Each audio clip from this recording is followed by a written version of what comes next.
Hello friends, बुकीपीडिया पर आप सभी का स्वागत है। आज हम बात करने वाले हैं be real by Craig Groeschel and Rick Bezet book के बारे में। कुणाल की लाइफ बाहर से देखने में परफेक्ट लगती थी।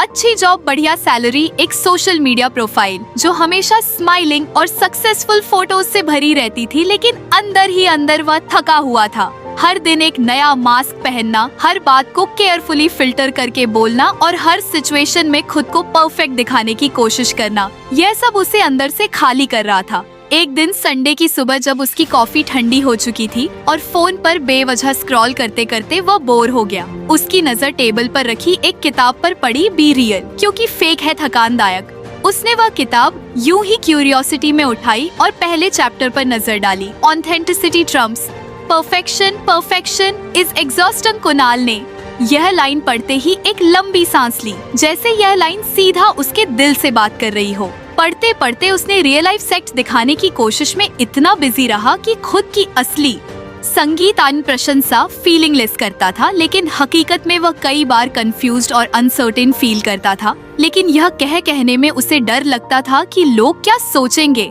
कुणाल को याद आया कुछ हफ्ते पहले की बात थी जब ऑफिस में उसकी टीम के सामने एक प्रेजेंटेशन देना था। वह रात भर इसे परफेक्ट बनाने में लगा रहा ताकि कोई भी उसे जज ना करे, लेकिन प्रेजेंटेशन के दौरान एक सवाल पर वह अटक गया। उस पल उसने महसूस किया कि जितनी एनर्जी वह परफेक्ट बनने में डालता है, उतनी अगर असली और ऑनेस्ट होने में लगाए तो शायद चीजें और बेहतर हो सकती। किताब के अगले पन्ने पर लिखा था, लोग असलीपन की ओर आकर्षित होते हैं, न कि पूर्णता की ओर। कुणाल को यह लाइन दिल से कनेक्ट कर गई। उसने सोचा कितनी बार ऐसा हुआ कि जब किसी ने उसके सामने अपनी कमजोरी या गलती एक्सेप्ट की तो उसे वह इंसान ज्यादा रियल और ट्रस्टवर्दी लगा, लेकिन खुद जब कभी वल्नरेबल होने की बारी आई तो उसने खुद को फेक कॉन्फिडेंस के पीछे छिपा लिया। उसे याद आया कि कॉलेज में उसका एक दोस्त था, वरुण। वह हमेशा अपनी परेशानियों के बारे में खुलकर बात करता था। अगर कोई चीज उसे समझ नहीं आती थी तो बिना हेसिटेशन के पूछ लेता था। और कुणाल को याद है कि लोग वरुण की ईमानदारी को कितना पसंद करते थे, लेकिन कुणाल वह हमेशा यही कोशिश करता कि वह स्मार्ट, नॉलेजेबल और हमेशा सही लगे। अगर उसे कुछ समझ न आए तो भी वह दिखाता कि सब क्लियर है। धीरे धीरे यह हैबिट उसकी लाइफ का हिस्सा बन गई और अब यह इतना बड़ा बर्डन बन चुकी थी कि उसे हर वक्त इस परफेक्ट वर्जन को मेंटेन करने के लिए एक्स्ट्रा एफर्ट लगानी पड़ती थी। किताब आगे कहती थी, you don't have to impress people to be loved, you just have to be real. Kunal ने खुद से सवाल किया, क्या मैं सच में वैसा ही हूँ जैसा दुनिया को दिखाता हूँ? क्या मेरे दोस्त और फैमिली मुझे वैसे जानते हैं जैसा मैं अंदर से हूँ? उसने सोचा। जब भी वह किसी से मिलता है तो अक्सर अपने अचीवमेंट्स, वर्क और सक्सेस की बातें करता है, लेकिन कभी अपनी इनसिक्योरिटीज, फेलियर्स या डाउट्स के बारे में बात नहीं करता। शायद इसलिए उसकी कन्वर्सेशन कभी डीप नहीं जाती। लोग उसे पसंद तो करते थे, लेकिन क्या वह उसे सच में जानते भी थे? उसे महसूस हुआ कि वह अपनी लाइफ की सबसे जरूरी चीज खो चुका है, ऑथेंटिसिटी। उसने सोचा, जब बच्चे छोटे होते हैं तो बिना सोचे समझे अपनी फीलिंग लेस कर देते हैं, लेकिन बड़े होते होते सोसाइटी की एक्सपेक्टेशन, सक्सेस की दौड़ और लोगों के ओपिनियन की चिंता हमें अपनी असली पहचान छुपाने पर मजबूर कर देती है। कुणाल ने एक डीप ब्रेथ ली और खुद से एक कमिटमेंट किया। अब से वह परफेक्ट बनने की बजाय रियल बनने की कोशिश करेगा। पर सवाल यह था कि इसे शुरू कैसे किया जाए। उसने सबसे पहले अपने सबसे करीबी दोस्त रिया को फोन किया। रिया उसकी पुरानी दोस्त थी, लेकिन कुणाल ने कभी उसके सामने अपने स्ट्रगल शेयर नहीं किए थे। वह हमेशा एक सॉर्टेड इंसान की तरह उससे बात करता था। फोन उठाते ही कुणाल ने सीधे कहा, रिया, मैं तुझसे एक बात शेयर करना चाहता हूँ जो शायद मैंने किसी से नहीं की।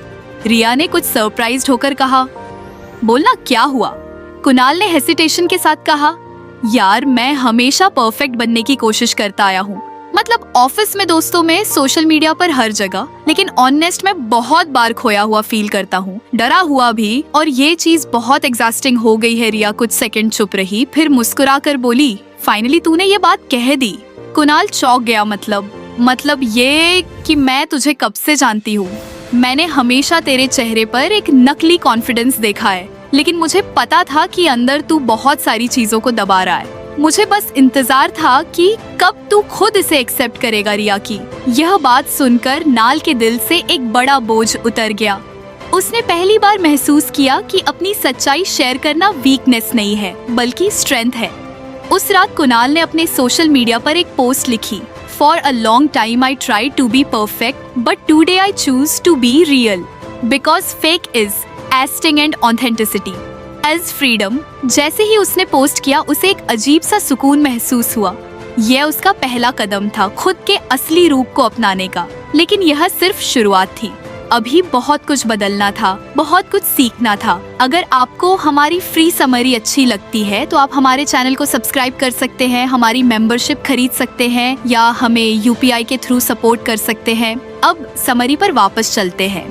और सबसे जरूरी, असली बनने का यह सफर अकेले नहीं बल्कि उन लोगों के साथ तय करना था जो उसे सच में जानते और एक्सेप्ट करते हैं। बिना किसी फिल्टर के कुणाल की सोशल मीडिया पोस्ट को पोस्ट किए हुए अभी एक ही दिन हुआ था, लेकिन उसके